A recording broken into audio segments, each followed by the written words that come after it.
Alors, j'en arrive à mon troisième moment, les défis. J'essaierai de distinguer trois types de défis. Un défi de professionnalité, euh, le premier, et là encore, j'emprunte l'expression à Ravon, qui a une très très belle expression en disant qu'il y a toute une part du travail social qui n'est pas pédagogique, contrairement à ce qu'on se représente, mais au contraire, c'est une activité diplomatique.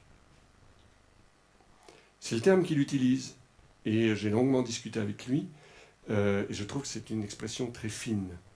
Il se trouve que dans mon expérience professionnelle ou dans mon engagement, je dirige une association de sociologues et qui est une association internationale, et je suis amené régulièrement à être à l'étranger représentant cette association lors de colloques, etc. Et que très souvent, le consul de France, le consul de Suisse, l'ambassadeur de Belgique, etc., nous invite, finance la manifestation et nous invite. Et du coup, j'ai pu regarder un peu, notamment, excusez-moi, souvent c'est intéressant de discuter avec la femme de l'ambassadeur, pour plein de raisons, mais c'est intéressant de discuter avec elle parce que elle, c'est encore pire, puisqu'elle n'est que là. Et qu'est-ce que ça fait un ambassadeur? Rien. Rien. Non, mais je réfléchis. Ça vous offre un verre. Ça fait rien. Je vais continuer mon exemple. C'est pas parce que ça fait rien que ça n'a pas d'effet. Mais c'est un travail qui n'est pas un travail. Je vais essayer d'illustrer ça. Ça vous dit peut-être rien, mais bien sûr, ça parlerait à tous les Suisses. Il y a un certain nombre d'années, Monsieur Kadhafi, qui dirigeait la Libye à l'époque,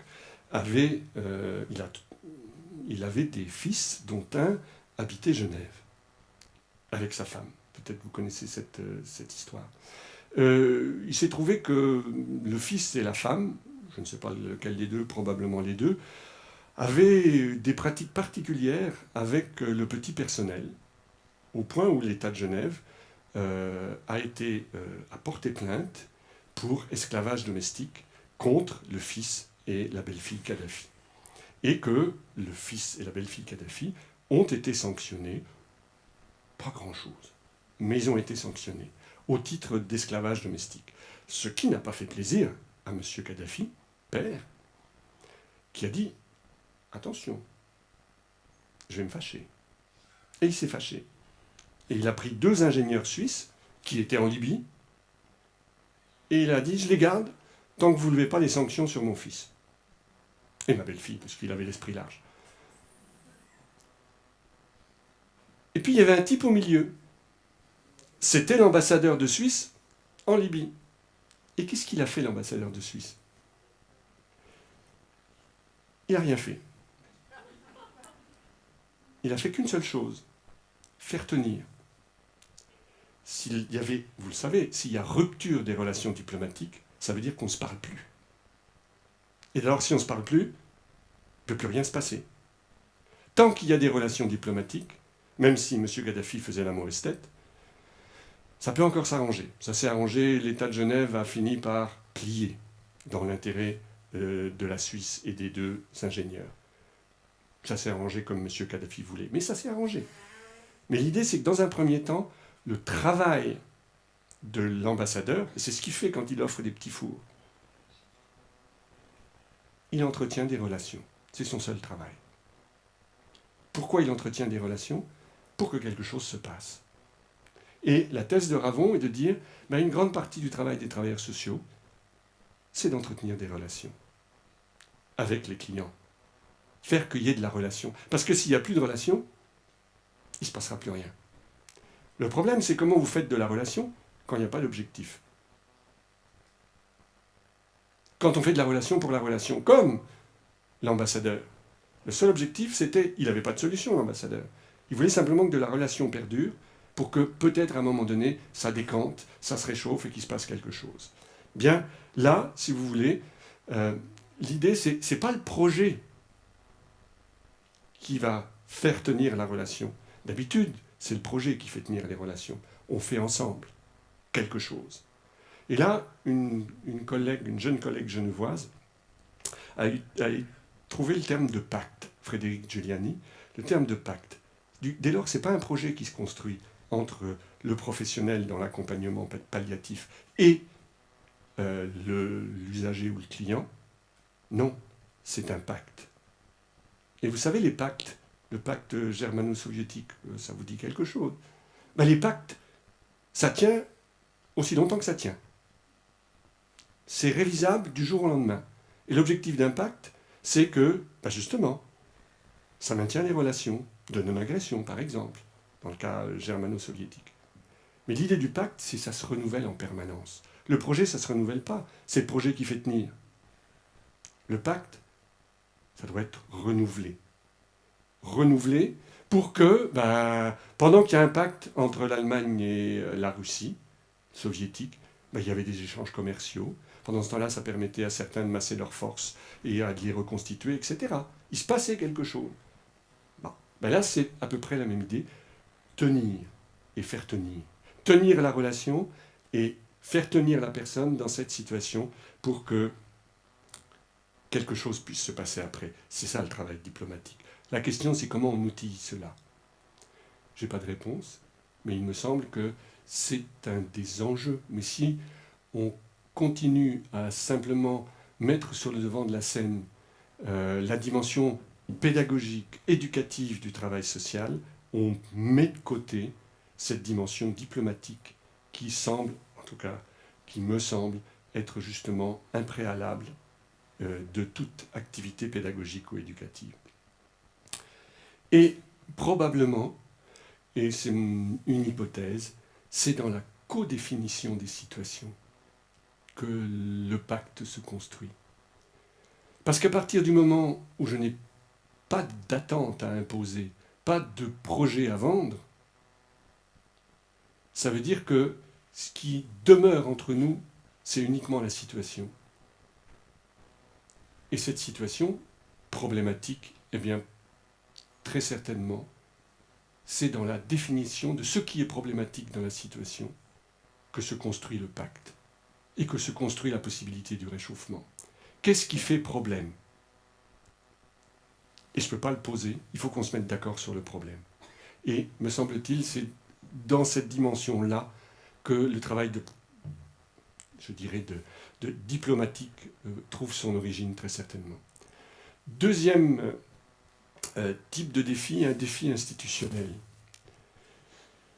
Si je suis une institution, au sens littéral, comme une église, comme une école, ça nous, excusez-moi l'expression un peu familière, ça nous aide à tenir sur nos pattes de derrière une institution. Ça nous élève, ça nous redresse. Mais ça nous redresse parce qu'il y a un projet très clair de l'institution ou de l'église ou tout ce qu'on veut. Quand il n'y a plus de projet, l'institution est horizontale. Elle s'écrase. Elle s'horizontalise. Et dans ce cas-là, à partir de quoi, comment peut-on imaginer que l'institution puisse à la fois aider à la constitution d'objectifs, de fins, et néanmoins être cadrante ? Alors, il y a une hypothèse qui vient d'un sociologue belge, Emmanuel Belin, qui a écrit un ouvrage sur l'idée de ce qu'il appelle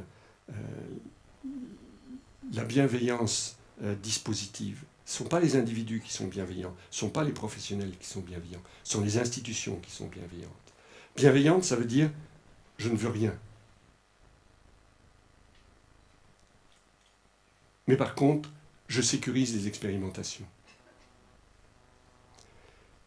C'est un peu, si vous voulez, l'idée de ressources finalisées. C'est comme si vous alliez à l'aéroport, avec quand même dans votre porte-monnaie votre carte bancaire assez créditée, et que vous disiez, ben voilà, excusez-moi, pas l'aéroport de Marseille, Francfort, Amsterdam, des hubs. Et quand on va dans un hub, on peut très bien se dire, je ne sais pas où je vais. Je vais voir à quelle heure il y a un avion, je vais voir si c'est une compagnie qui me plaît, je vais voir... Bref, les ressources sont ouvertes. Penser l'institution comme un hub, ça veut dire qui offre des ressources qui peuvent être appropriables en fonction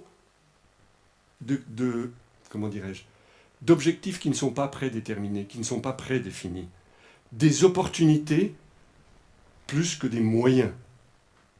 Les opportunités, on les saisit pour faire quelque chose qui n'est pas forcément prévu. Et admettre que ça ne soit pas prévu. Bien sûr, ça n'est pas évident. Et l'important, c'est que du cadrage demeure quand même. Comment peut demeurer du cadrage? Très probablement par du consentement et de la négociation. Comment on obtient le consentement? Très probablement d'une autre manière que ça m'est arrivé il y a 2 ans. Je vais chez le chirurgien pour me faire opérer d'un truc bénin.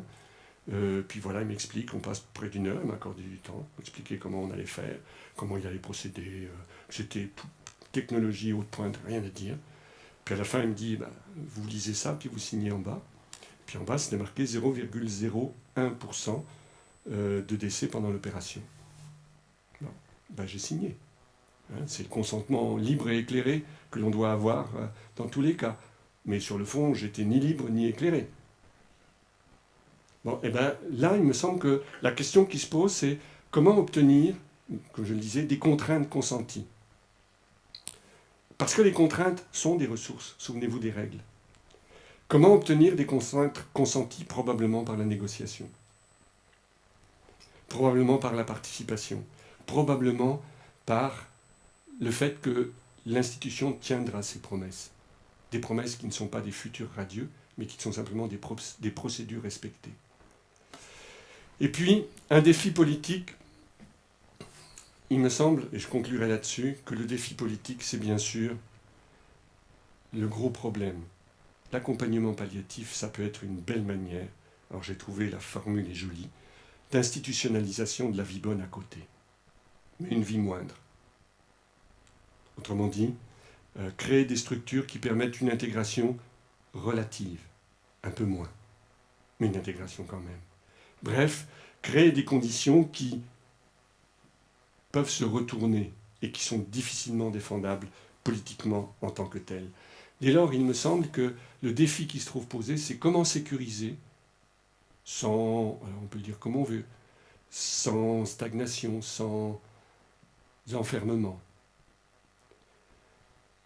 Comment des politiques de la décence que l'on voit se développer de plus en plus peuvent être des politiques qui, sur le fond, au nom de la dignité, sont des politiques de production de la moindre valeur des individus en tant que tels. Je n'ai pas de réponse à ça, mais il me semble que c'est un défi de l'accompagnement palliatif que de se trouver confronté à ce problème. Comment soutenir quelque chose sans enfermer les gens dans ce quelque chose en tant que tel. Et comment surtout le défendre logiquement, politiquement, quand justement ça n'est l'argument immédiat, c'est logique d'enfermement, logique d'assistanat et tout ce que vous voulez. Voilà, j'ai été un peu long, je vous remercie